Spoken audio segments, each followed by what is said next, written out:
पिछले 48 घंटों से हमारे देश के सोशल मीडिया पर एक युद्ध सा चल रहा है। सैनिकों की तरह लोगों ने अपना अपना पक्ष चुन लिया है, मोर्चा संभाल लिया है और फिर अपने मोर्चे को हैवी फायरिंग से वो डिफेंड कर रहे हैं।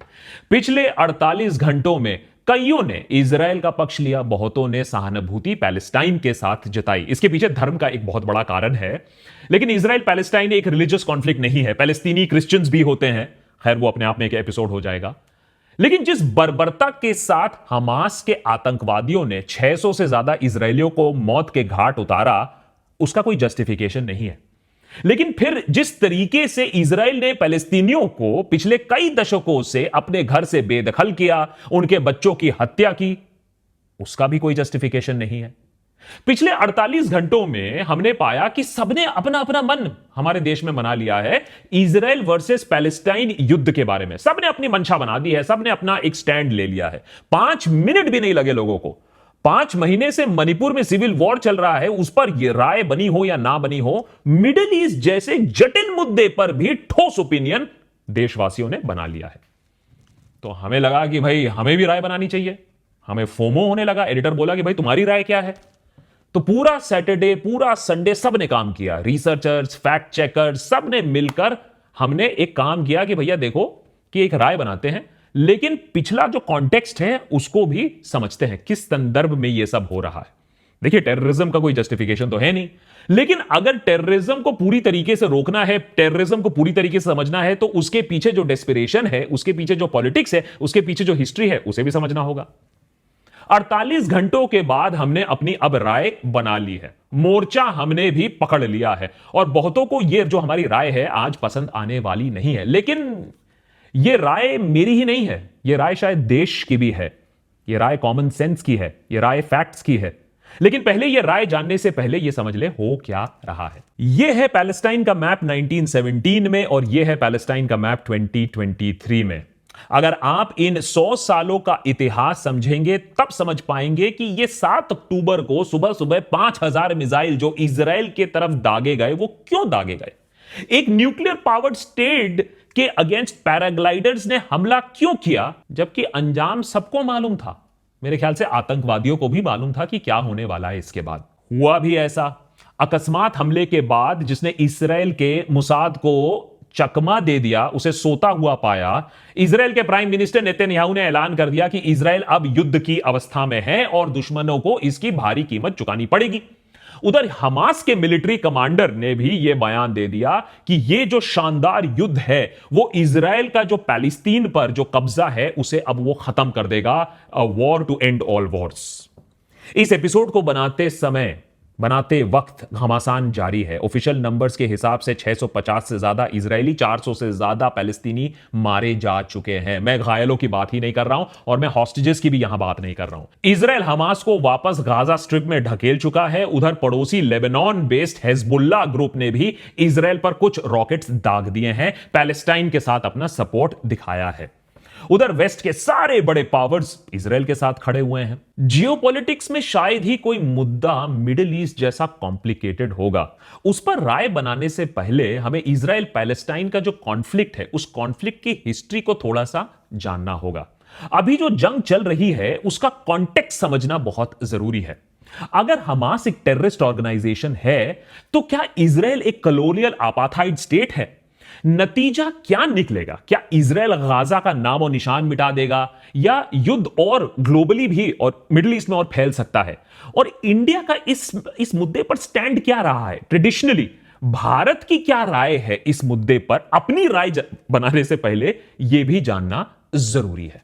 पैलेस्टाइन या फिलिस्तीन इस रीजन का नाम है। यह जमीन क्रिश्चियंस, मुस्लिम्स और जूस के लिए बहुत एक पवित्र भूमि मानी जाती है। 1500 से पैलेस्टाइन की जमीन ऑटोमन एम्पायर के कंट्रोल में रही है। ऑटोमन एम्पायर के तहत पैलेस्टाइन में मुस्लिम्स, जूस और क्रिश्चियंस रिलेटिवली शांति में रहते थे, मगर यूरोप में बहुत लंबे अरसे से जूस पर अलग अलग रीजन के वजह से काफी जुल्म ढाए जाते थे। अब ये जूस का परसिक्यूशन क्या मामला है, उसके लिए एक अलग एपिसोड लगेगा। 1800s में धीरे धीरे एक मूवमेंट शुरू होता है जिसका मकसद यह होता है कि जूइश लोग एकजुट हो और फिर वो खुद के लिए एक अपना देश बनाए, क्योंकि जब तक ऐसा नहीं होगा तब तक उन पर अत्याचार होता ही रहेगा। इस आइडियोलॉजी को जायनिज्म का नाम मिलता है। 1897 में स्विट्जरलैंड में पहला जायनिस्ट कांग्रेस ऑर्गेनाइज किया जाता है, जिसमें तय होता है कि होली होमलैंड बने जूइश पवित्र भूमि या पुण्य भूमि पैलेस्टाइन में बनाया जाएगा। कुछ जूइश लोगों ने ऑटोमन पैलेस्टाइन, जो कि ऑलरेडी ऑटोमन के अंदर था, ऑटोमन पैलेस्टाइन में माइग्रेट करना भी वो शुरू कर देते हैं, इस आशा में कि हमारी एक टाइम पर यहां देश हमारा बनेगा। 1914 में वर्ल्ड वॉर शुरू होता है, वर्ल्ड वॉर 1 शुरू होता है। यूके और फ्रांस ऑटोमन एम्पायर के खिलाफ लड़ रहे होते हैं।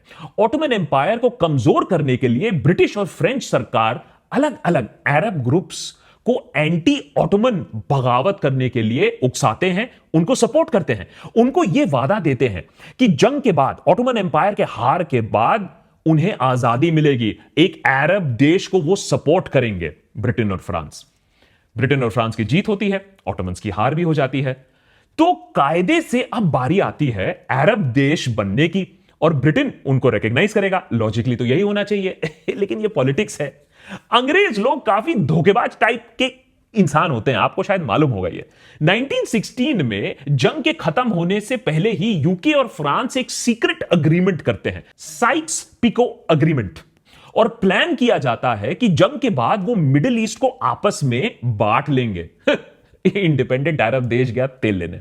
जंग के दौरान इंग्लैंड को अमेरिकन जूइश कम्युनिटी की सपोर्ट की दरकार पड़ी। काफी इंफ्लुएंशियल, काफी पावरफुल कम्युनिटी है ये तब, ताकि ये अमेरिकन जूइश कम्युनिटी अमेरिका के ऊपर, माने अमेरिकन गवर्नमेंट के ऊपर पॉलिटिकल प्रेशर डाल पाए कि भाई यूके की मदद करिए वॉर में। और इंग्लैंड ने पैलेस्टाइन में एक जूइश नेशनल होम बनाने का प्रॉमिस कर डाला अपने बैल्फोर डिक्लेरेशन में। बेसिकली इंग्लैंड ने अरबों को और जूइश को दोनों को पैलेस्टाइन देने का प्रॉमिस कर डाला, माने खोसला का घोसला चल रहा है, यहां डबल बुकिंग कर डाला। पर जंग के बाद इंग्लैंड ने पैलेस्टाइन को अपने हाथ में लिया, उसको एक ब्रिटिश मैंडेट बना डाला। मगर इंग्लैंड ने जूइश नेशनल होम प्रॉमिस तो किया था, और इस वजह से और भी जूइश लोग पैलेस्टाइन आने लगे। अब पैलेस्टीनियन अरब्स को इस माइग्रेशन से ऑब्वियसली नाराजगी हुई, पर शुरू हो गया उसके बाद वर्ल्ड वॉर 2, और यूरोप में होता है हॉलोकास्ट, और जूस के खिलाफ एक कॉम्प्रिहेंसिव एथनिक क्लेंजिंग होती है। हिटलर ने वहां क्या किया था, जूस के खिलाफ क्या गेम खेला था, उस पर एक लंबा एपिसोड हमने बना के रखा है, वो देख लीजिएगा। इस हॉलोकास्ट के चलते जूइश लोग अपनी जान बचाकर पैलेस्टाइन आते हैं। माइग्रेशन रेट्स वहां स्पाइक कर जाती हैं। 1918 और 1947 के अगर आप मैप्स देखें तो समझ में आता है कि जूइश पॉपुलेशन 1918 में सिर्फ पैलेस्टाइन का 6% थी, वो बढ़कर 33% हो जाती है। वहां का पूरा डेमोग्राफी चेंज हो जाता है। इस माइग्रेशन के चलते पैलेस्टाइन के अरब पॉपुलेशन की नाराजगी काफी नेचुरल है, और वो थी भी। वर्ल्ड वॉर 2 खत्म हो गया और यूके जीत भी गई, मगर उन पर अब यह प्रॉब्लम आ गई कि पैलेस्टाइन का क्या करें। इतना तो साफ था कि उनके रिसोर्सेज अब ये कॉलोनी मेंटेन करना तो परमिट नहीं कर पाती, तो कॉलोनी तो आपको छोड़ के जाना पड़ेगा। तो यूके ने अपने हाथ उठा दिया, हाथ खड़े कर दिया, नहीं भैया हमसे ना हो पाएगा। पैलेस्टाइन को नए नवेले यूनाइटेड नेशंस के हवाले सौंप दिया, माने ऑर्फन चाइल्ड ही समझ सकते हैं। अब आप खुद सोचिए कि पार्टीशन हो तो कैसे। एक तरफ जूइश लोग हैं जिनके खिलाफ इतना बड़ा जेनोसाइड हुआ है, जो कह रहे हैं कि भाई उनको कोई एक देश तो चाहिए जहां वो अपनी जान बचाकर रह सकें। दूसरी तरफ पैलेस्टीनियन अरब्स हैं जो कह रहे हैं कि भाई पहले तो वर्ल्ड वॉर 1 के बाद हमसे धोखा हुआ, हमसे जमीन ले ली गई, उल्टा इस जमीन पर अब लोग बाहर से आ गए हैं। अंग्रेजों ने जूइश नेशनल होम घोषित कर दिया। हॉलोकास्ट फिलिस्तीनियों का थोड़ा ही न था, अब किसी और का पाप आप हमारे मत्थे फोड़ रहे हो, हमारी जमीन पर कब्जा कर रहे हो, यह भी बात सही नहीं है। याद रखिए 1947 तक पैलेस्टाइन में जूस और अरब्स दोनों के साथ ही बहुत नाइंसाफी हुई है। 1947 में एक और देश के साथ बहुत ज्यादा नाइंसाफी हुई थी, अंग्रेजों ने की थी। खैर छोड़िए, उस पर एक लंबा एपिसोड बना के रखा है, वो देख लीजिएगा। यूएन की एक कमिटी बनती है और प्लान बनाया जाता है कि पैलेस्टाइन को 2 में डिवाइड किया जाएगा, एक 2 स्टेट सॉल्यूशन। एक देश बनेगा इजराइल यहूदियों के लिए, एक देश बनेगा पैलेस्टाइन अरब मुस्लिम्स के लिए। क्योंकि जेरूसलम सबके लिए इतना इंपॉर्टेंट है, तो उस शहर को यूएन के डायरेक्ट कंट्रोल में रखा जाएगा। अभी पक्ष की बात हुई थी ना, पक्ष विपक्ष साइड लेने की बात हुई थी, तो उस समय यूएन में इंडिया ने इस 2 स्टेट सॉल्यूशन के खिलाफ वोट किया था। 1947 में इंडिया एक 1 स्टेट फेडरल सिस्टम चाहती थी उस समय पर। अभी इंडिया का स्टैंड कैसे चेंज होता है उस पर आते हैं। अभी तक आपका पक्ष क्या है? कमेंट्स में लिखकर बताइएगा, या फिर मत बताइए, क्योंकि अभी पक्ष आपका बदल भी सकता है, क्योंकि हमारे देश का पक्ष बदला है। पैलेस्टीनियन अरब्स और दूसरे अरब देशों को यह पार्टीशन प्लान उस समय बिल्कुल नामंजूर था। उनके हिसाब से यह वेस्टर्न नेशंस की सिर्फ एक चाल थी कि वो इजराइल को एक पपेट स्टेट बनाकर मिडिल ईस्ट में अपना कॉलोनाइजेशन, अपना इंफ्लुएंस वो कंटिन्यू रखेंगे। उनको घोर आपत्ति थी इस बात पर कि 55% ऑफ हिस्टोरिकल पैलेस्टाइन को इजराइल के स्टेट के हवाले कर दिया गया है अंडर दिस प्लान। नवंबर 1929 1947 को यूएन में पार्टीशन प्लान पास होता है और उसके एक ही दिन बाद नवंबर 30 को पैलेस्टाइन में जंग छिड़ जाती है पैलेस्टीनियन अरब मिलिशिया और जूइश मिलिशिया के बीच में। जूइश मिलिशियाज बेटर ट्रेंड होते हैं, बेटर आर्म्ड होते हैं, उनके पीछे बेटर सपोर्ट होता है, खूंखार जंग होती है, लेकिन अपर हैंड उनका ही होता है। 14 मई 1948 को इजराइल अपने आप को एक इंडिपेंडेंट देश घोषित करती है और उस दिन अरब देश उनके खिलाफ जंग का ऐलान कर देते हैं। मगर सरप्राइजिंगली इजराइल इन सभी अरब देशों को टक्कर देती है और उनको हरा देती है। यूएन पार्टीशन प्लान के 55% को सीधा 78% एरिया अपने कंट्रोल में कर लेती है। मैंने आपदा में उन लोग ने देखा अवसर और लैंड हथिया लिया। कुल 7 लाख पैलेस्टीनियन अरब्स इस जंग के दौरान अपने घरों से डिस्प्लेस होते हैं, बेघर हो जाते हैं। इसे फिलिस्तीनी नख्बा या कैटास्ट्रोफी नाम से याद करते हैं। तो ये उनके साइकोलॉजी में एक बहुत डीप इंपैक्ट करता है। यही जंग, यही डिस्प्लेसमेंट बुनियाद बनती है इजराइल पैलेस्टाइन कॉन्फ्लिक्ट की, जो हम आज देख रहे हैं अनफोल्ड होते हुए। इस कॉन्फ्लिक्ट की नींव रखने की जिम्मेदारी इन्हीं वेस्टर्न नेशंस पर पड़ती है, जिन्होंने कॉलोनियलिज्म, हॉलोकास्ट और न जाने कितने सारे अत्याचार किए, जिन्होंने झूठे प्रोमिसेस किए, डिवाइड एंड रूल किया और जल्दी में एक पार्टीशन प्लान इंप्लीमेंट करने की कोशिश की, अपने हाथ धो डाले। यह बात इंडिया बहुत अच्छी तरीके से समझता है कि इसके रैमिफिकेशंस कैसे चलते हैं आने वाले सालों में। इजराइल और अरब देशों के बीच में टेंशन्स जारी रहते हैं। 1956 में इजिप्ट ने सुएज कैनाल, जो फ्रेंच और ब्रिटिश कंट्रोल में था, उसको नेशनलाइज कर दिया और इजराइल को कैनाल यूज करने से ब्लॉक कर दिया। यूके, फ्रांस और इजराइल ने इजिप्ट पर हमला किया और काफी लैंड भी वहां का कैप्चर कर लिया, बट इंटरनेशनल प्रेशर था तो उसके बाद उन्होंने अपने ट्रूप्स तो विड्रॉ कर लिए। लेकिन इस वॉर से यह बात साफ हो गई कि मिडिल ईस्ट में अपने इंटरेस्ट को मेंटेन करने के लिए वेस्टर्न पावर्स इजराइल को सपोर्ट करेगी जब भी जरूरत पड़ेगी।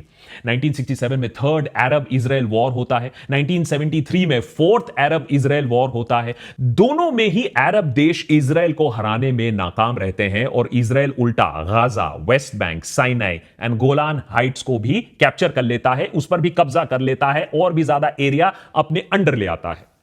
1978 में इजिप्ट और इजराइल के रिलेशंस थोड़े नॉर्मलाइज होने लगते हैं। बेसिकली इतनी बार हार खाने के बाद अरब देशों को भी यह समझ में आने लगता है कि अब इजराइल को जंग में हराना तो बहुत ही मुश्किल है, तो रिलेशंस नॉर्मलाइज करके डिप्लोमेटिक चैनल्स का इस्तेमाल किया जाए, यही बेस्ट ऑप्शन है। इसके चलते 1982 में इजराइल काफी ऑक्यूपाइड टेरिटरी से विड्रॉ भी करता है, मगर अभी भी काफी सारे पैलेस्टीनियन एरियाज इजराइल ऑक्यूपेशन के अंडर रहते हैं। इन वॉर्स में सबसे ज्यादा नुकसान इजिप्ट या इजराइल का नहीं, बल्कि पैलेस्टीनी लोगों का हुआ। 1967 के जंग में 5 लाख पैलेस्टीनियन लोग रेफ्यूजी बनते हैं। पैलेस्टाइन लोगों का नेतृत्व करने के लिए अलग अलग ऑर्गेनाइजेशंस बनाई जाती हैं। 1964 में उनका एक अम्ब्रेला ऑर्गेनाइजेशन बनता है, PLO, पैलेस्टाइन लिबरेशन ऑर्गेनाइजेशन। 1974 तक यूएन PLO को रिकॉग्नाइज करती है, पैलेस्टीनियन लोगों का रिप्रेजेंटेटिव के तौर पर, और इंडिया भी PLO को रिकॉग्नाइज करती है।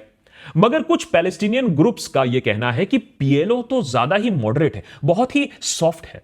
तो 1987 में एक और ऑर्गेनाइजेशन बनती है, बहुत इंपॉर्टेंट पार्ट है, याद रखिएगा। 1987 में बनती है एक मिलिटेंट ऑर्गेनाइजेशन हमास। हमास का एजेंडा सिंपल है, पूरे हिस्टोरिकल पैलेस्टाइन को इजराइल कंट्रोल से मुक्त करो और उसकी जगह एक इस्लामिक स्टेट बनाओ। 1982 में पड़ोसी लेबनान ने भी एक मिलिटेंट ऑर्गेनाइजेशन उभरती है। इजराइल मिलिट्री इन्वेजन के रिस्पांस में यह ऑर्गेनाइजेशन खुद को हिजबुल्लाह बुलाती है और यही हमास और यही हिजबुल्लाह आज इजराइल पर अटैक करने की कोशिश कर रही है।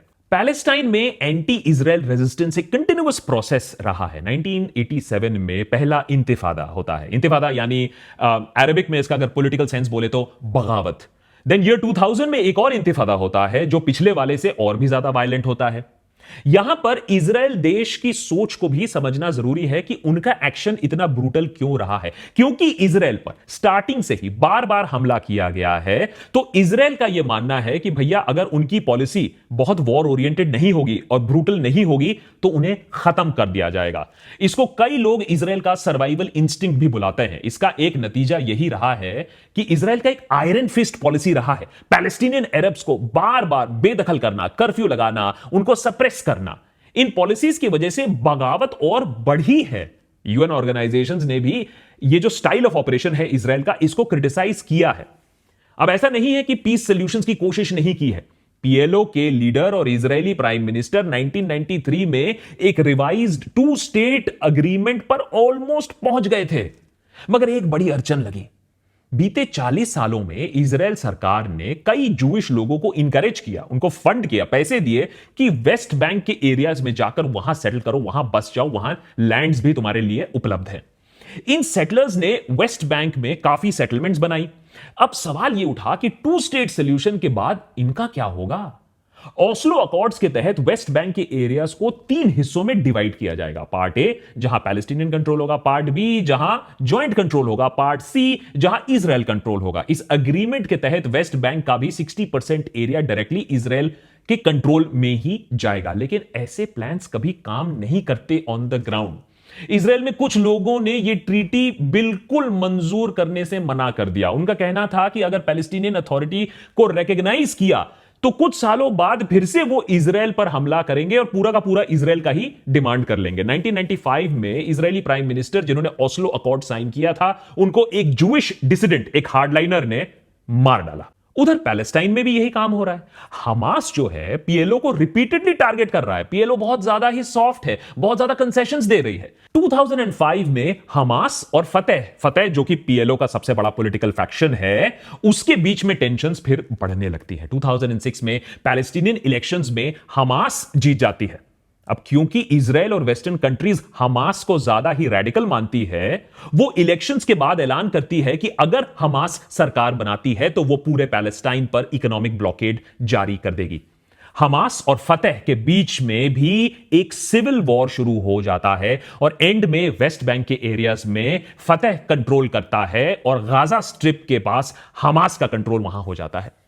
इजराइल हमास कंट्रोल गाजा को पूरी तरीके से ब्लॉकेट करना शुरू करता है। हमास को कमजोर करने के लिए 2006 में गाजा की हालत बेसिकली दुनिया के सबसे बड़े ओपन एयर प्रिजन की तरह हो जाती है। गाजा के लोगों के पास फ्रीडम ऑफ मूवमेंट नहीं है। इजराइल उनको गाजा से बाहर नहीं जाने देती है। गाजा में कांस्टेंट बॉम्बिंग्स होती है, डिटेंशंस होती है, टॉर्चर होती है, मर्डर होता है। इजराइल गाजा का वाटर, इलेक्ट्रिसिटी और फूड सप्लाई कंप्लीटली कंट्रोल करता है और बहुत ज्यादा लिमिट कर देता है। बेसिकली इजराइल जानबूझकर गाजा को गरीबी, भूखमरी और गुलामी तक लाने की कोशिश कर रहा होता है इतने सालों से। यह हम नहीं, यह इंटरनेशनल ह्यूमन राइट्स ऑर्गेनाइजेशंस बार बार कह चुकी हैं। कई ऑर्गेनाइजेशंस इजराइल को एक अपार्थाइड स्टेट बुला चुकी है ऑन रिकॉर्ड कि वो अरबों को एक सेकंड क्लास सिटीजन की तरह ट्रीट कर रहे हैं। इजराइल जो वेस्ट बैंक में सेटलर्स भेजता है, अब वो इंटरनेशनल लॉ के तहत क्लियर एक वायलेशन भी कर रहा है। गाजा का ब्लॉकेड, फोर्स स्टारवेशन भी इंटरनेशनल वायलेशंस हैं। उनके साथ बेसिकली एक एक्ट ऑफ वॉर किया जा रहा है। उस हिसाब से जिस स्टेट ऑफ वॉर की बात नेतन्याहू ने अभी किया, वो कई सालों से गाजा में चल रहा था। सैटरडे को बस जो हुआ, वो स्टेट ऑफ वॉर गाजा से, उसके ओपन एयर प्रिजन से बाहर निकलकर इजराइल के सामने और पूरे दुनिया के सामने पहुंच गया। अब कुछ लोग इसे एक्ट ऑफ डेस्परेशन कह रहे हैं, कुछ वेस्ट को जिम्मेदार ठहरा रहे हैं कि इतने सालों से सोल्यूशन तो निकाला नहीं, अब तुम कंडेम करने चले आए हो इस अटैक को। इस अटैक के पीछे पॉलिटिक्स भी बोला जा रहा है। ईरान का जो एंगल है, जो नहीं चाहती है कि सऊदी अरेबिया और इजराइल के बीच में संबंध ठीक हो। हमास वर्सेस पैलेस्टीनियन अथॉरिटी वाला भी जो एंगल है, उनके बीच में जो वर्चस्व की लड़ाई चल रही है। कंस्पिरेसी थियरिस्ट्स उल्टा यह मानने को राजी नहीं है कि इतना बड़ा अटैक हो गया और मोसाद को भनक तक नहीं लगी। और इनिशियल आवर्स में इजराइल ने रिस्पॉन्ड क्यों नहीं किया?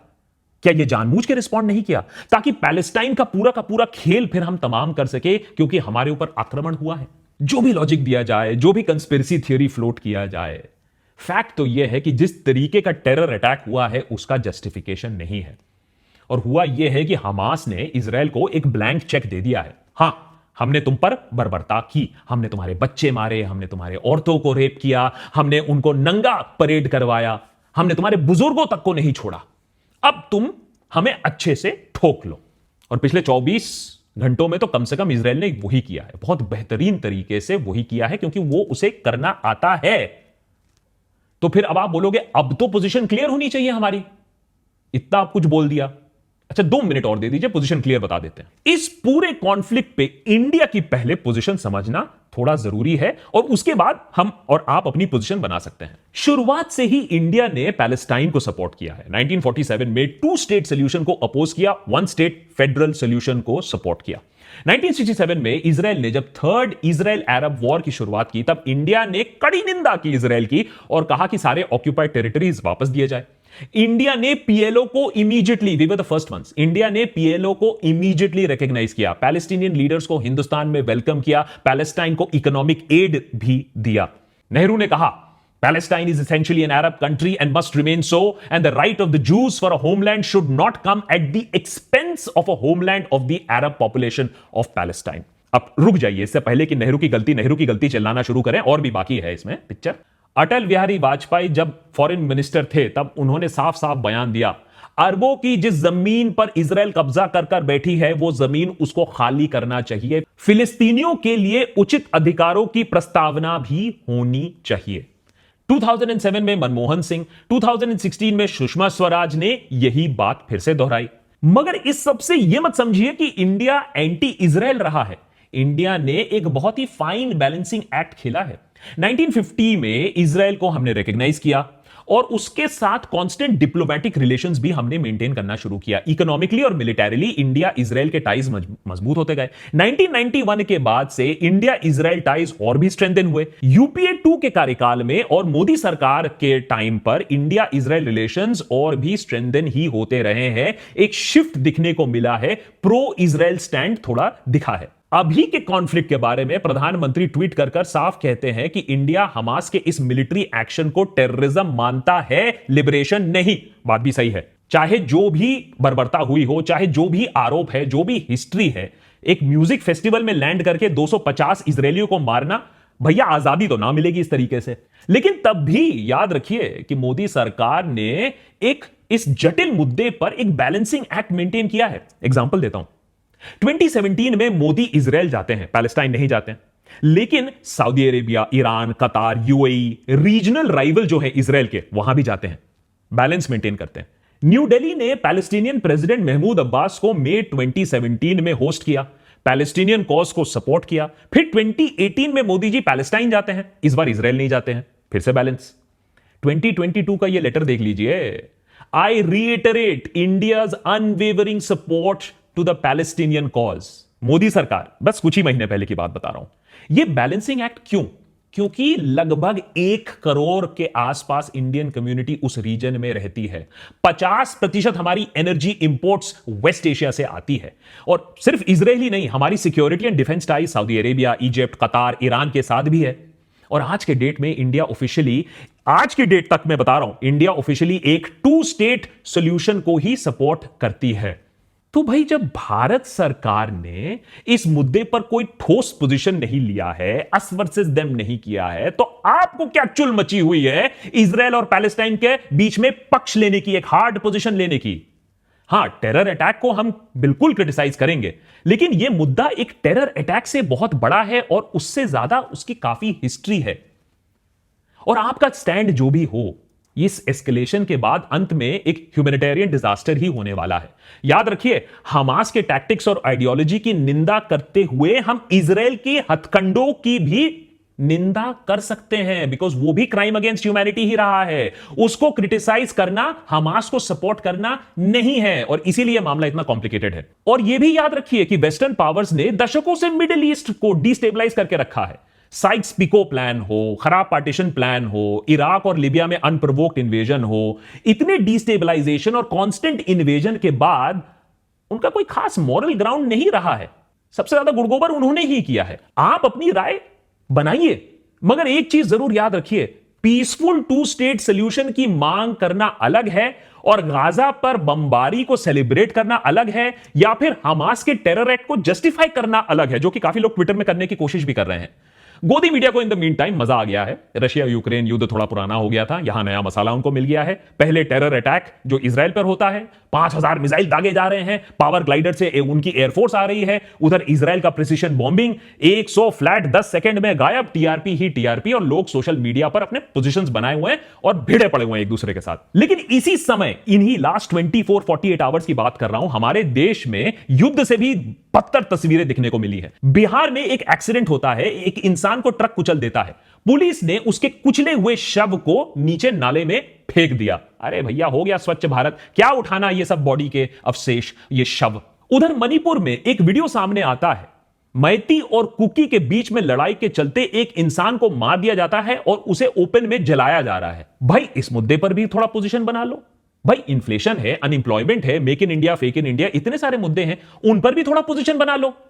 इजराइल और पैलेस्टाइन मुद्दे को फॉलो करो, लेकिन स्टैंड लेना इतना जरूरी नहीं है। नहीं, कंपलसरी नहीं है, कहीं संविधान में नहीं लिखा है। वो लड़ लेंगे, वो लड़ लेंगे आपके स्टैंड के बिना, आपके सपोर्ट के बिना भी वो लड़ लेंगे। इतने सालों से लड़ रहे हैं। आप अपने घर का कचरा देख लो भैया, पहले आपके घर में जो बर्बरता हो रही है, पहले उस पर स्टैंड ले लो। Israel Palestine stand can wait, it's okay.